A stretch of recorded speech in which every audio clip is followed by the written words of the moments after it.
What's going on, guys? It's Jordan de Jong here, and today I want to talk to you about the old saying that land appreciates in value while buildings depreciate in value. And fundamentally this makes sense, right? But it also commonly leads to a misconception of what the land actually represents. Growing up, this old adage was distilled in me. I thought I had it all figured out. It's true, there's only so much land available in this world, and we seem to have unlimited resources. So I imagined it back then just like my 2005 Honda Civic had depreciated from $6,000 to $5,000 in just 1 year.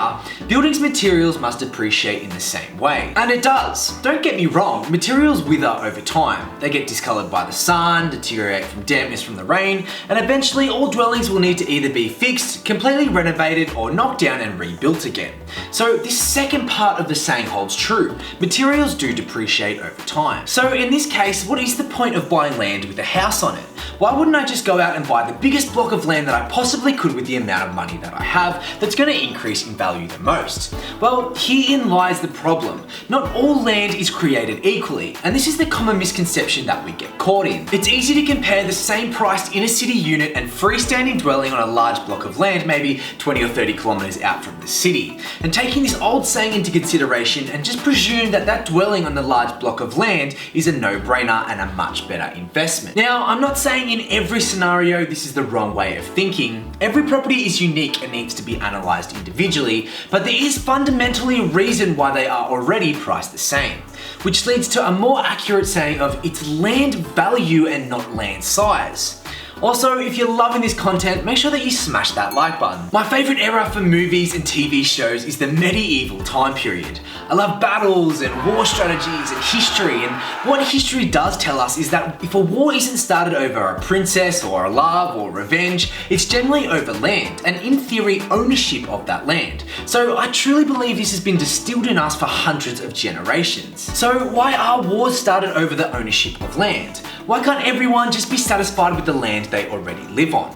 Well, this is why not all land is created equally. Some land has better access to seas to dispatch ships, others thought to have better views of the landscape, and we see these fundamental concepts still being represented in land values today. So how do we differentiate this land value versus land size concept? Well, I guess we can take a page out of those history books.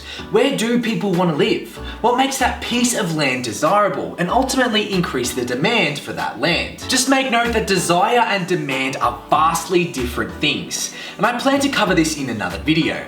So make sure you subscribe and smash that notification bell so you don't miss it. Well, in today's busy lives, we don't have time in our day to commute 2 hours to work and back, and this contributes heavily to the locations with higher demand, specifically being closer to those CBDs and working hubs. Secondly, we love to enjoy every little spare second that we get. This generally means going to the beach or events such as performances or sport and spending time with our loved ones. And when we bundle this all together, if the content and location of that land allows for accessibility to these activities, then generally it's more valuable due to this increased demand. But how far out is too far? Some people are very comfortable with a 30 to 60 minute commute to these activities and would much rather purchase at a lower price point while still having a larger block, say 600 meters square of land, and cop those commute times on the chin.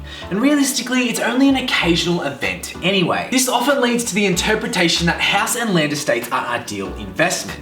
Now, I'm not saying that every house and land estate is a bad investment, but they are a common offender. It's a brand new area that generally has larger blocks of land with a brand new house built on it and at a relatively low price. But think about how much other land is available in that immediate vicinity. Often these estates get released in stages and they slowly release land over time. And wouldn't people buying in that area in the next couple of years prefer to buy a brand new house rather than a second-hand one when they're trying to be sold at the same price? This is where the supply of land also plays its role. When there's a large amount of land available, it devalues the size relative to demand. If another person wants to buy a block of land in that area, they simply just take a chunk of subsection, divide it up, put some titles on it, and bundle it all together with a bow and it's theirs. Now you may be thinking, well, perfect, let's purchase an apartment in the heart of the CBD. That has surely got to be the most desired location to live with limited available land. And yes, generally being close to the CBD is desirable. However, if you're buying an apartment in a block of 100 other apartments, then you're only buying 1/100th of the land below it. And as as the saying goes, materials depreciate in value. So when it comes time to having to knock down that complex, you only own a very small portion of the land that sits underneath the building. Obviously, this can still be favourable in very limited scenarios, such as having uninterrupted views of the ocean. But I would personally still consider what land I own when the building is demolished. Again, this is why it's essential to analyse every property individually and fully understand what it is that you are actually buying.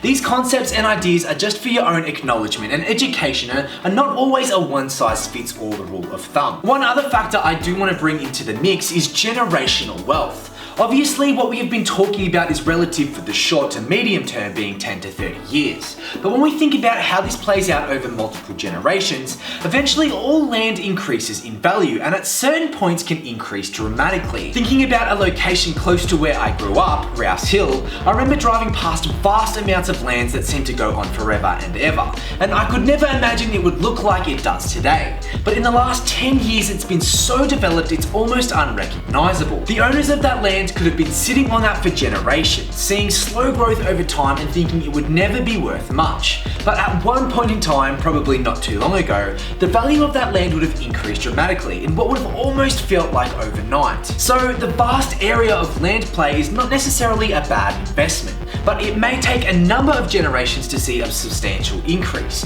and in the meantime may not be generating an ideal or any rental income. I want to know what you guys think about this old adage that land appreciates in value while buildings depreciate in value, and how your perception of this saying has changed over time. Leave it down in the comment section below. As always, seek your own professional financial, legal, taxation, and property investment advice for your current situation.